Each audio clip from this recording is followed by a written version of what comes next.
So, well, I'll see you at 1 o'clock for budget hearing. I'll look forward to that. One last thing, Rick, on this guy's last name. It was Keith. What was the last name? Greime, G-R-E-I-M-E. Okay. It was a gal who called, and Okay. She spelled it for me, so it should be right. Yeah, I was looking at the plat book, and west of Shaler, west of the Shaler Cemetery, 3 miles west and 2 north, be on, Okay, I see him there. Keith, yep. okay, he's on an east-west road, Yep. off M27. Right, right. That's what she indicated. That might be the guy, Okay. person. Okay. Because she did say that they were off M27. I have that written down in my notes. Yep. That figured out right for 180 Street, 1089. Yep. Okay. Yeah.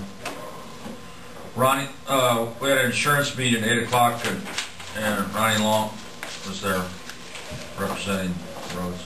Okay. Okay. Well, if there's nothing else, I'll let you go, and we'll see you at 1 o'clock. Okay. Thanks, Ron. Thanks, Ron. Bye.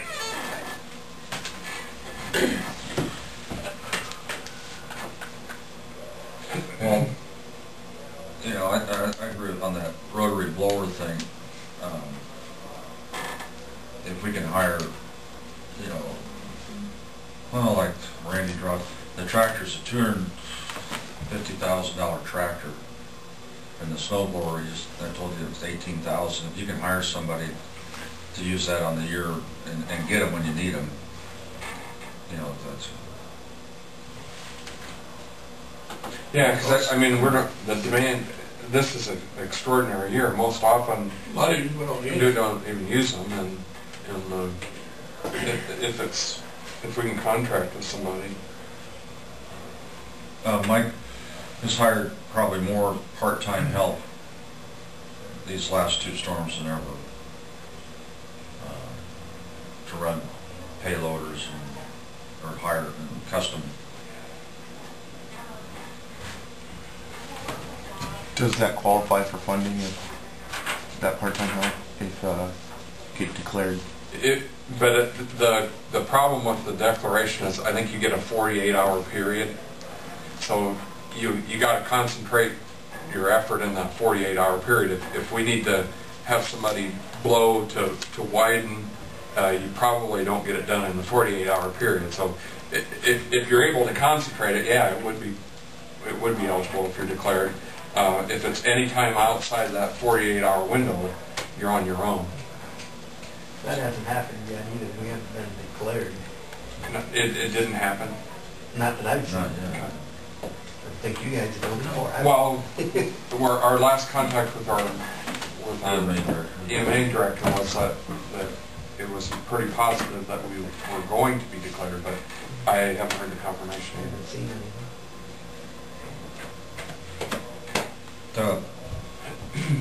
Lyle Tagles had a big confinement sow building collapsed from snow weight. Really? And that's where the building where the sows are in those individual crates. And the building the crates supported the collapse, and they got the buildings out. He had help, and they moved them around. It's definitely not an ideal situation from a disease control standpoint, and so that was, you know, that was a new story down in that part of the county. And like Rick was saying, and I talked to my wife who's in insurance, not all people, you know, you got to check your insurance about snow damage. Rick said sometimes it's not an insured peril, and I asked Nancy, and she said, well, no, we don't have that. And I said, you find out, you know, there's a waiting period. You can't take it out, you know, which makes sense. But she was going to look into what it cost, you know, on our dad's farm and our farm to insure machine sheds, is what it would cost, but it's extra. It is. It's an added. It's not in the in the basic. And I think REC had problems back to Christmas time with power surges. Frederickson feeds some cattle for me, and I went over to look at the cattle last night or yesterday afternoon. And he lives over West Clinton Township, and he and his wife were in the kitchen, and the oven started making all these noises, and Alan said, "What are you doing in the oven?" She said, "The oven's off." Well, that was the beginning. It fried the oven. It ruined their furnace in their house, and it ruined his furnace. He's got a nice shop. It ruined the furnace there. And I don't understand. I guess you're kind of an electrician. What is a power surge, and how? Well, anyway, and Nancy said, you know, like in Wall Lake, in her agency, people had TVs ruined and things from a power surge. What did? I can see. Too many volts getting thrown in. Yeah, but I can see that happening when you're actively using it. But if it's not on, I don't see how that happens. But yeah, I'd like to find out. Computers are very very sensitive. And we have surge protectors. Yeah. You know, I don't know, but you know, that's, you know, you're without power, and then you get power, and it ruins at this time of year. Ruins your furnace. That wouldn't be good. Now, in his case, he said in most cases it was covered by insurance. Probably by his personal insurance, though.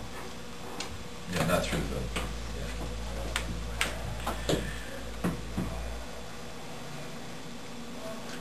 It's you know, we're lucky people. You know, we're lucky we didn't have people electrocuted or working on lines.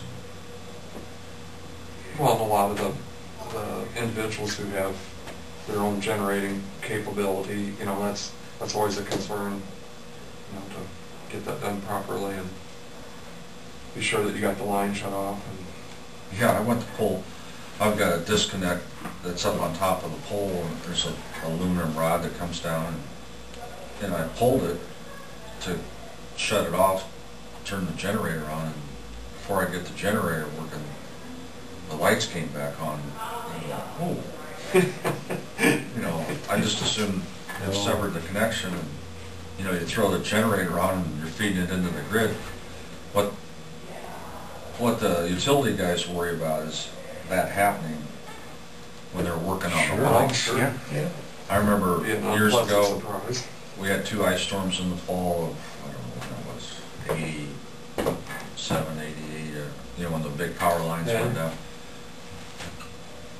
They had hired extra help to run up and down the line and talk to the landowner to make sure they didn't have a generator. Really?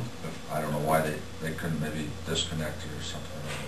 Well, so that's a concern when they're working on lines, and like in my case, if they've been working live, and in my mind, I thought I severed the connection with the disconnect, and then I throw my 25,000 in there and kill somebody.